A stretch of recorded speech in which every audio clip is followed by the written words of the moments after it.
Assalamualaikum warahmatullahi wabarakatuh. Waalaikumsalam warahmatullahi wabarakatuh. Alhamdulillah tadi dzikir nafas sudah selesai.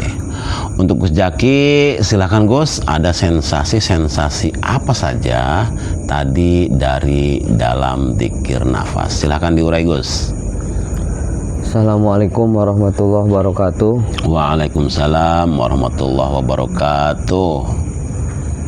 Alhamdulillah tadi ketika dzikir nafas memasuki ruang alam bawah sadar, saya langsung melihat itu guru. Otak saya tuh melihat otak saya yang nggak ada tempurung tapi membesar otaknya.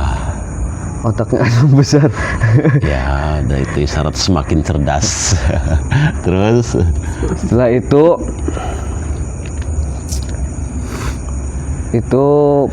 bertemu lagi dengan sosok beliau yang memberi pelajaran. Iya, yang kemarin yang ketiga. Sekarang katanya pelajaran keempat dimulai. Sekarang pelajaran yang keempat. Ya, Gus, terus lanjut. Terkadang beliau memulai pelajarannya. Posisi duduknya gimana dulu, Gus? Di sini. Terus yang hadir siapa-siapa? Tapi di sini gelap tapi gelap tapi apa kelihatan jelas. Kelihatan gitu. Wah, gelapnya gelap yang keren lagi nih. Berarti gelapnya tuh Gus, tadinya gelap sudah terang, kembali ke tempat gelap lagi. Terus tapi maksudnya kembali ke tempat gelap lagi juga tetap membawa cahaya gitu. Sekarang lebih jelas wajahnya yang kumisnya tipis, yang makin belangkon, terus pakai pakaian Jawa segini nih, batik Jawa. Yang biasa belang coklat hitam ya? Coklat. Ya belangnya tuh. Bukan coklat hitam, coklat apa? Putih. Ya coklat aja Bu. Iya, ada coklat, coklatnya. ada coklatnya. Terus kata beliau, kita mulai pelajaran keempat, kata beliau. Kita mulai pelajaran keempat. Terkadang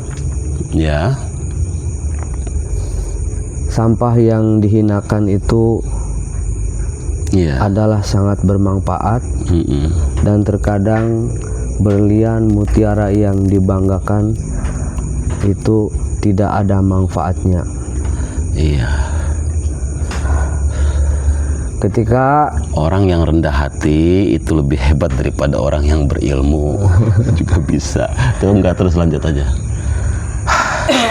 Ketika kamu sudah bisa menjadi orang lembut dan bisa diam, maka kamu bisa melihat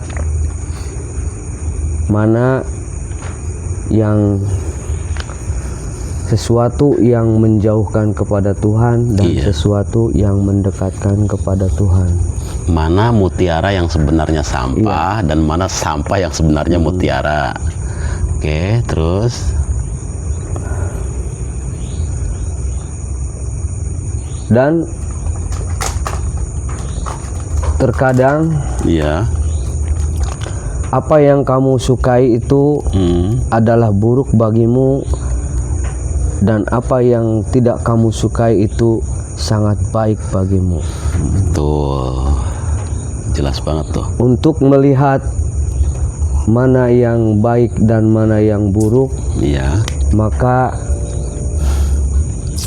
di situ ada hati yang akan berbicara.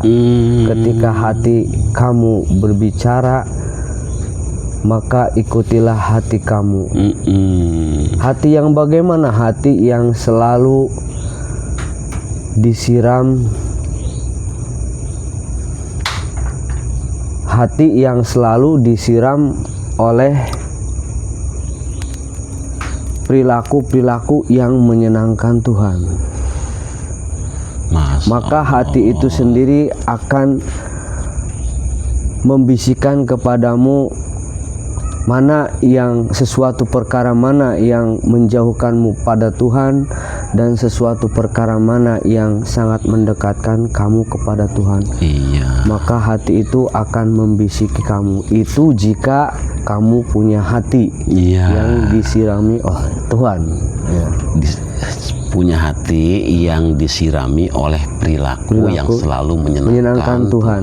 Iya. Iya. Setelah itu kurang lebihnya seperti itu guru, Iya. kalimatnya. Beliau mengakhiri, kemudian saya pindah Itu lagi. juga kalimatnya simpel, padat, dan tauhid banget itu.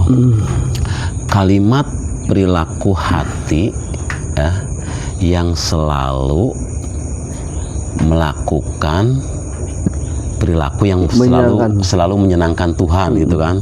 Ya itu kan kalimatnya Perilaku yang menyenangkan Tuhan itu adalah ya siraman hati. yang untuk hati. Iya, jadi ketika hatimu ingin bercahaya, maka perbanyak perilaku-perilaku yang selalu menyenangkan Tuhan gitu. Terus Setelah itu saya pindah lagi, tapi masih di sini di majelis. Saya masih melihat di sekitar majelis ya. Saya melihat anak kecil perempuan lagi yang ada di bunda. Dia memeluk bunda, Iya. digendong bunda, kayak ingin segera memeluk bunda gitu. Terus dia meniup ubun-ubun bunda sampai Iya. berapa kali. Bunda sabar ya, karena sabarmu adalah jalanku untuk bisa lancar. Bisa masuk ya. Oke. Gitu. Amin, amin. Perempuan yang Semuanya amin. rambutnya hitam. Amin. So, Rambutnya hitam panjang. amin. Masih kecil anak perempuan. Setelah itu ya udah saya naik ke atas. Tiba-tiba diajak sama burung pipit, nggak tahu yang gede burung pipit atau saya mengecil atau gimana, tapi saya bisa di atas burung pipit itu berkeliling di atas awan di sana, berkeliling terus sampai jauh dan menemukan sebuah gunung. Gunung yang putih. Saya mendarat di sana. Ketika mendarat, puncaknya itu terbuka. Terus ketika terbuka saya masuk. Ketika masuk saya melewati tangga-tangga yang tangga melingkar. Dan di sana banyak gua-gua yang sepertinya saya enggan masuknya, tapi saya mengikuti tangga terus. Saya melihat ke dasar gunung itu ada cahaya yang sangat masuk ke bersinar. dalam ya. Iya. Terus Keburu selesai guru, belum. Oh, belum ada dialog. Iya. Waktunya keburu habis ya. Ya, nanti mudah-mudahan season kedua bisa nyambung. Sekian guru. Assalamualaikum warahmatullahi wabarakatuh. Waalaikumsalam warahmatullahi wabarakatuh. Untuk yang kedua, Kang Samsu,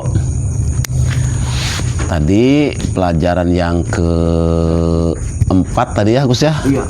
Itu sangat jelas sekali kalimat-kalimatnya. Oke, Kang Samsu, silakan Kang Samsu diurai ya dari dzikir nafas tadi dari awal sampai akhir. Bismillah. Assalamualaikum warahmatullahi wabarakatuh. Waalaikumsalam warahmatullahi wabarakatuh. Dalam zikir nafas tadi guru, Iya. saya dipertemukan dengan sosok seorang laki-laki tua. Iya. Dia berjenggot, memakai pakaian serba putih. Dia mengaku bernama Eyang Jagaraksa, Guru. Oke, iya. Nah, dia datang ke majelis ini. Posisinya itu ada di tengah riungan yang sedang tadi ya. Iya, Oke. di tengah. Kemudian dia naik ke atas. Beliau. Iya, beliau naik ke atas jadi cahaya, Guru. Beliau sempat memberikan satu nasihat. Iya. Nasihatnya kurang lebih begini, Guru. Iya. Jika kamu mencintai bunga, Iya. tidak usah kau petik bunga itu. Biarkan bunga itu mekar di tempatnya.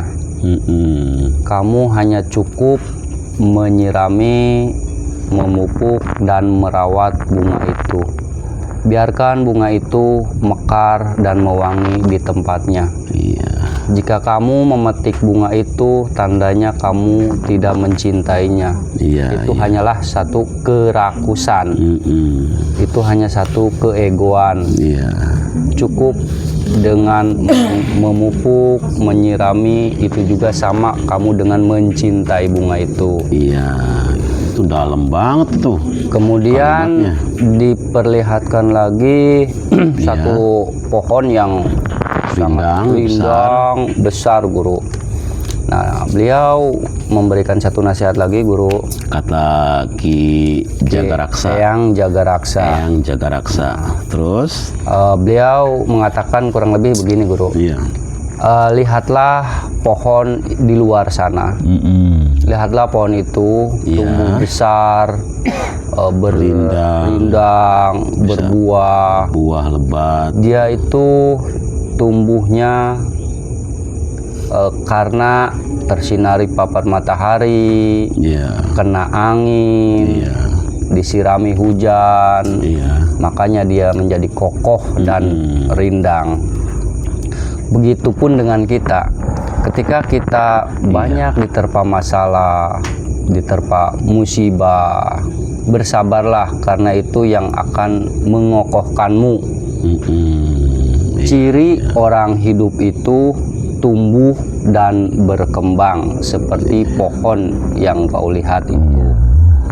Jangan pernah kau ambil pohon itu untuk ditaruh di dalam rumahmu. Iya. Jangan pernah kau ambil pohon itu hanya untuk ditaruh di dalam pot.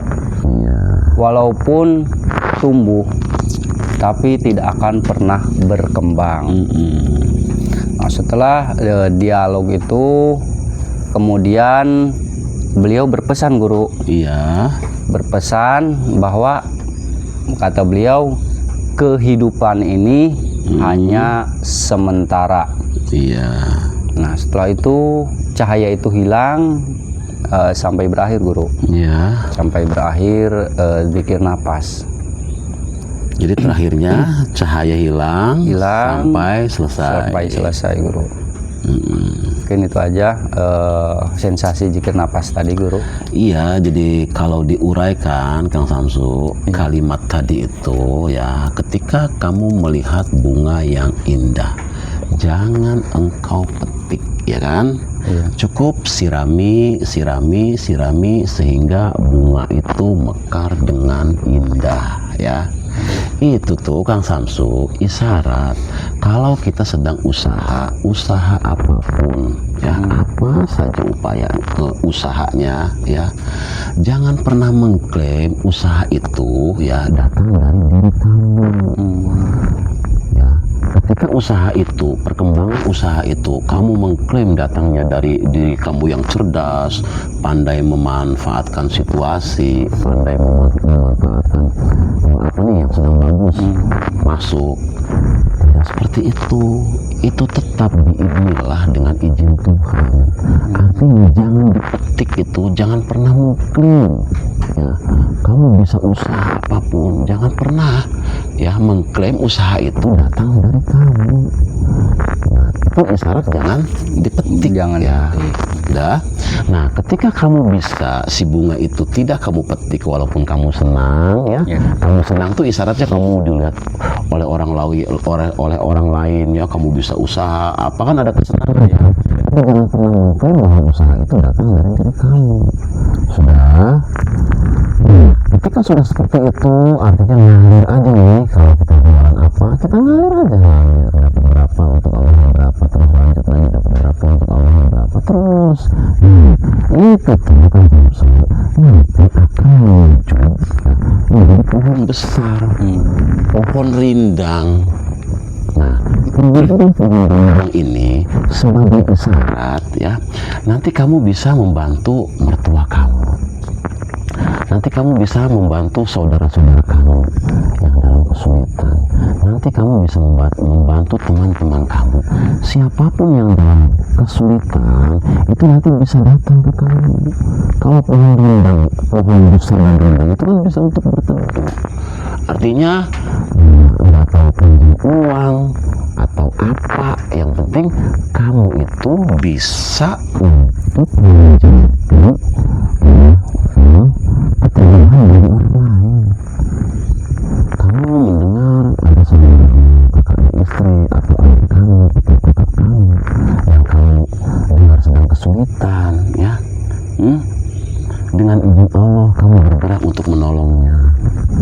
Kamu kenapa?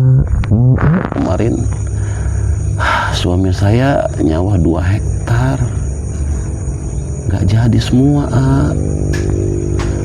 Mau nyawa laginya nggak ada modal, gimana? Ya udah, kamu tergerak. Modalnya berapa, Dek?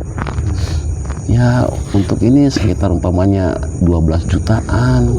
Ya udah kamu kasih. Ya udah deh ya, nanti tinggal di ini aja. Maksudnya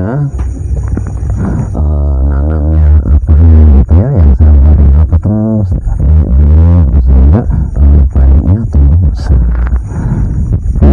Kamu itu nanti akan bisa bertumbuh. Maksudnya bukan kamu bisa ya untuk berteduh saudara-saudara kamu.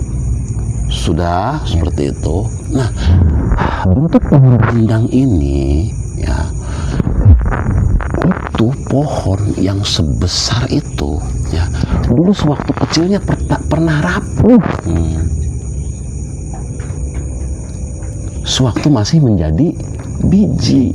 Nah, bisa besar itu ya, ada terpaan badai, ya angin, ada hujan, ya dengan cobaan-cobaan, ujian-ujian, sehingga bisa membesar.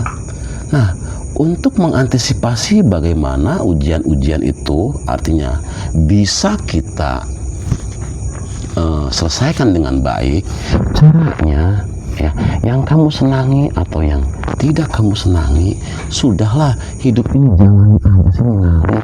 Toh kamu tuh bisa apa? Coba manusia diciptakan oleh Allah dari apa coba? Air mani. Apa hebatnya air mani? Yang keluar dari mata? Air mata. Belek. Yang keluar dari telinga? Kopok. Yang keluar dari hidung? Iya, upil. Iya, kenapa kita nggak bisa merendah? Ya, artinya kenapa kita nggak bisa merendah? Artinya rendahkan dirimu serendah-rendahnya.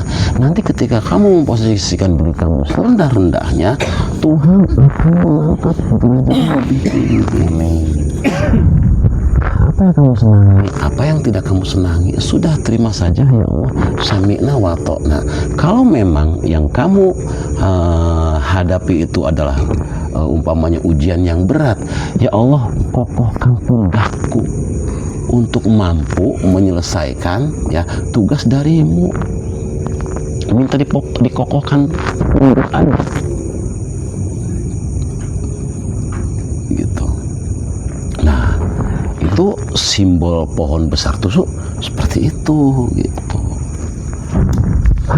Udah, untuk yang ketiga Ibu Rokami, silakan Ibu Rokami diurai dari awal sampai akhir. Assalamualaikum warahmatullahi wabarakatuh. Waalaikumsalam warahmatullahi wabarakatuh. Alhamdulillah, tadi zikir napas Ya. saya ketinggian tadi menemui sesosok cahaya yang begitu terang. Iya, cahaya. Terus tiba-tiba itu kayak dikelilingi apa ya, tempat apa sih ya namanya? Cahayanya tuh. Iya, cahayanya itu keluar tuh kayak semacam kayak terowongan itu kayak. Iya. Tuh, terus itu apa sih ya itu tuh namanya tuh ya? Tapi pagar, tapi bukan pagar, apa sih ya? Namanya indah banget itu tempat itu. Lalu itu dengan banyak kelocor-kelocoran air itu tuh, banyak lah. Pancuran air, pancuran ya. air itu. Iya. Lalu terus tiba-tiba itu si cahaya itu muncul sesosok perempuan gitu. Iya, muncul sesosok perempuan. Tapi saya itu terkejut. Itu mukanya seperti saya, tapi dengan tubuh itu beda gitu. Saya terkejut, langsung saya melihat. Iya. Cuman kamu tuh kagum melihat beliau saya tuh itu. Melihat kok wujudnya itu kamu, tapi wujudnya cantiknya saya. wah gitu. Lalu kan. saya itu terkejut. Iya. Lalu Waduh, abot maning baik. lalu, Lanjut. Lalu saya itu apa namanya kayak terkejut, tapi saya itu tiba-tiba itu saya tuh keluar dari situ tuh mengelilingi tempat pemancuran itu. Iya. Saya itu bermimpi atau gimana gitu. Lalu saya itu ambil air, saya tuh ambil air buat cuci muka gitu. Lalu saya itu emang benar itu muka saya gitu. Oh iya. Enggak keseluruh. Enggak, tapi ya emang bentuknya sih kan orang itu makan cantik. Pas saya tuh bengong. Terus tiba-tiba itu dia itu mengasih sebuah kayak itu aja, kayak buat tempat wudhu, Jang, dia itu. Tapi itu berwarnanya emas. Cuma itu buat ngelocornya itu di tengah-tengah gitu. Di tengah-tengahnya tempat tampung airnya gitu. Kayak gitu. Cuma dia itu berkata bawalah pulang. Ya, ini untuk sehari-hari kamu, dia bilang gitu. Cuma saya itu bengongnya itu, apakah kamu itu tuh apanya aku gitu. Gitu saya tuh. Cuma dia itu nggak jawab apa-apa. Cuma Beliaunya nggak ngomong apa-apa. Nggak ngomong apa-apa. Cuma dia ngasihin sebuah itu tuh. Ini katanya buat bawa pulang buat kamu. Katanya ini katanya buat sehari-hari kamu. Ini bermanfaat buat kamu katanya. Terus lalu saya itu pulang. Lalu saya itu pulang. Terus saya ke daratan. Saya tuh. Terus tiba-tiba itu saya itu dapat apa itu pohon kelapa sampai satu truk. Enggak, satu truk. Iya, kelapa itu. Terus saya itu bilang terus saya bilang itu, kok saya dikasih kelapa banyak banget. Dia bilang bawalah, katanya itu buat usaha kamu, dia bilang gitu. Tapi saya itu hampir menolak gitu, Jeng. Hampir menolaknya kan sayanya kan belum ngerti gitu, belum ngerti gimana ngolah jualan kelapa gitu. Pas dia itu, tapi yang ngasih saya kelapa itu sesosok bapak, tapi dia itu mempunyai cucu 3 apa berapa itu si cucunya. Itu berarti isyarat nanti ibu kami pulang, berarti jualan di rumahnya satu. Apakah sing dikin kan Gus? Rujak, lotek, ya, terus gorengan-gorengan, terus dipahit kelapa muda.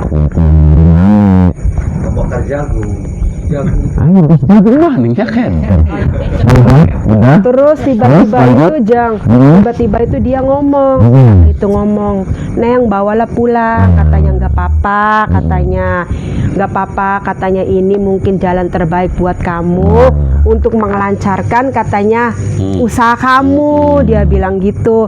Lalu itu si kakek itu tuh ngasih ya buat jualan, ada kerokan, ada termos, lengkap dia itu lengkap. Dagang lotek, terus ada itunya apa tadi tuh? Es kelapa muda berarti. Terus tiba-tiba itu si kakek itu, nih katanya ini peralatan buat kamu, Neng, katanya. Peralatan semampuan apa-apa tuh. Ini peralatan buat kamu, tapi kakek mohon maaf, kakek nggak bisa ngasih yang lainnya. Ya emang cuma peralatannya kerokan sama apa namanya termos. Tapi yang lainnya itu emang belum lengkap gitu, Jang. Akhirnya tiba-tiba saya bilang, ya udah kayak nggak apa-apa, ini juga terima kasih. ini saran kakek akan saya terima sampai saya pulang, saya bilang gitu. Terus dia si anak si kak cucunya itu dia ngambil 3 kelapa dari kelapa 1 truk itu tuh. Lalu saya bilang teh dia bilang gitu si anak-anak kecil ini, teh katanya, boleh nggak minta? Oh kan saya bilang gitu kan. Akhirnya itu saya udah ngasih 3 batang kelapa itu. Tiba-tiba itu saya udah ngasih 3 batang kelapa itu, ini si anak ini tuh nggak tahu kemana nih Jang. Ini anak ini nih nggak tahu. Cuma ada kakek doang. Lalu kakek dia bilang digunakan gitu, pemberian dari saya gitu, digunakan. Lalu dia bilang udahlah katanya, kamu pulang lagi katanya ke majelis, dia bilang gitu. Berarti ya kakek udah, itu tahu majelis berarti? Tahu. Okay. Ya itu kan kakek nggak tahu, kakek apa yang nggak tahu lah. Pas itu lalu dia itu si kakek itu lalu dia ngomong udah pulang aja lah kamu ke majelis, dia bilang gitu ya. Di sana juga banyak orang yang menunggu kamu katanya. Dia bilang ya udah kek, terima kasih atas pemberian kakek, saya terima, saya akan jalanin, saya bilang gitu. Lalu dia itu cuma kayak sembah gitu ya. Lalu dia itu ngomong udah saya permisi gitu, udah assalamualaikum dia bilang. Lalu saya waalaikumsalam, udah saya nyampe di majelis. Ya, saya langsung sampai sini. Itu habis kakek bilang assalamualaikum, lalu saya bilang waalaikumsalam, lalu saya itu tiba-tiba udah ada di majelis. Dan kebetulan selesai dengan waktu. Selesai, udah. Nasihat untuk ibu kami tadi ya, untuk ibu kami tadi itu bertemu dengan namanya guru sejati. Guru sejati, guru pendamping guru sejati. Nah, isyarat dari guru sejati itu ya, kalau beliau yang berbicara ya,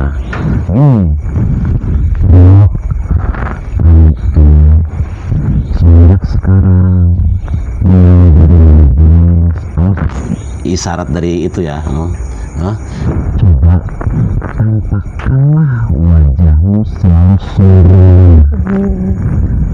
berbunga-bunga, senang saja, selalu berseri-seri ya, setelah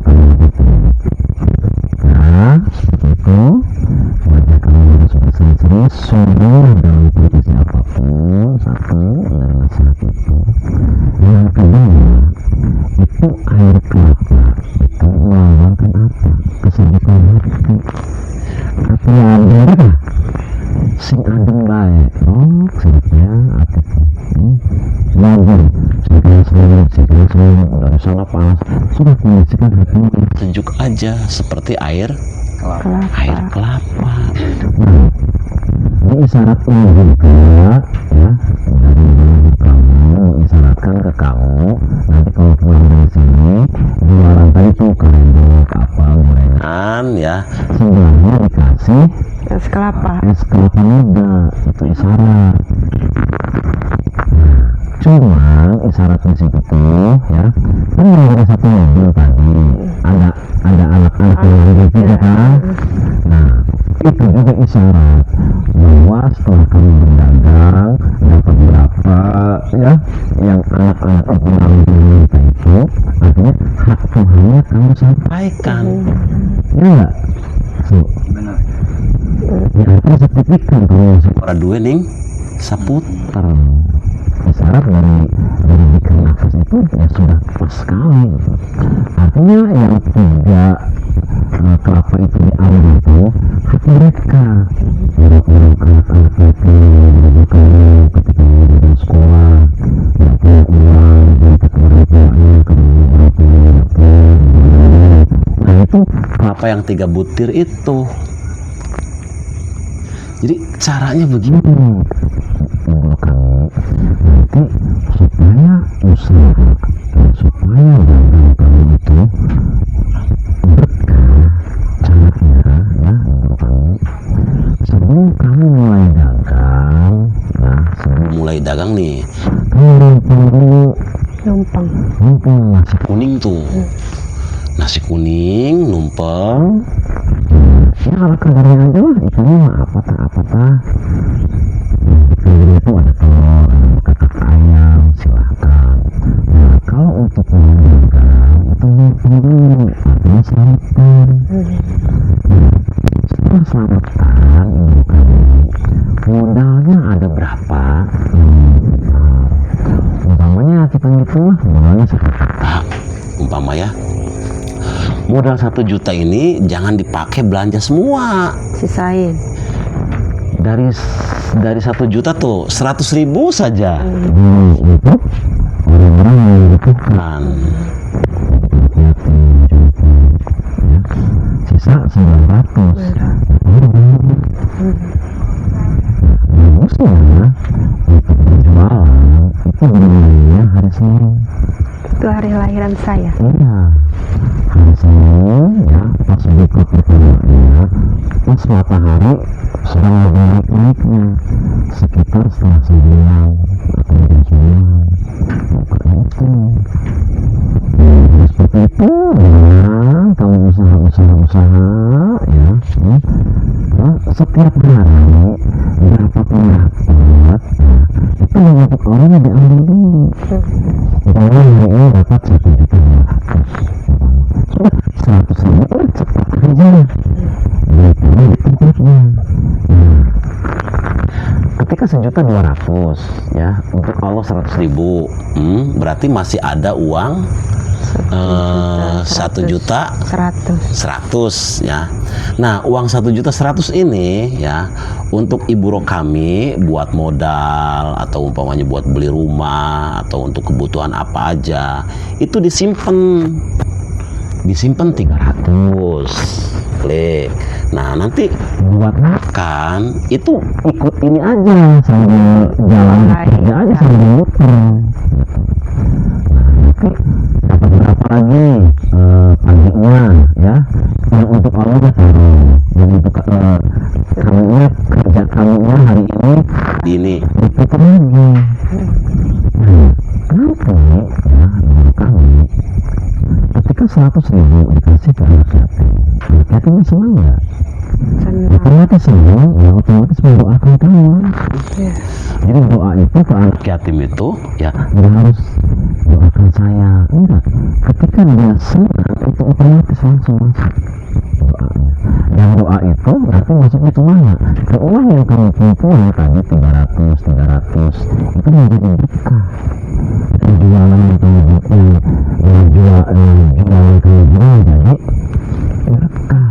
Dari anak yatim ini nanti masuknya ya ke kamunya, insya Allah sehat terus, ke dagangannya berkah, ke uang yang disimpannya insya Allah dipakai sampai nanti kamu umpamanya pengen bikin rumah ya, insya Allah dengan izin Allah itu bisa untuk bikin rumah yang ngumpulin tadi 300 itu. karena apa? Doa dari orang anak yatim ini. Ini doa anak yatim itu ya, kamunya sehat, Ke keluarga kamunya juga. ke keluarga kamunya juga. Ada kan kalimatnya sedekah itu kan penolak bala ya. Nah, sedekah penolak bala itu bisa yang ini nanti ketika keluarga kamu ada yang apa gitu, nah dari energi sini artinya bisa untuk penolak bala. Dan itu nanti dari energi ilahi ini itu nanti lancar kemana-mana, sehingga apa, insya Allah kamu di usahanya dipermudah, di uangnya dipermudah ya, terus kamu sehat, terus wajahnya terus yang selalu sumringah seperti ketika kamu bertemu dengan diri sejati kamu Itu terus sumringah. nanti kasih senang pada diri lagi.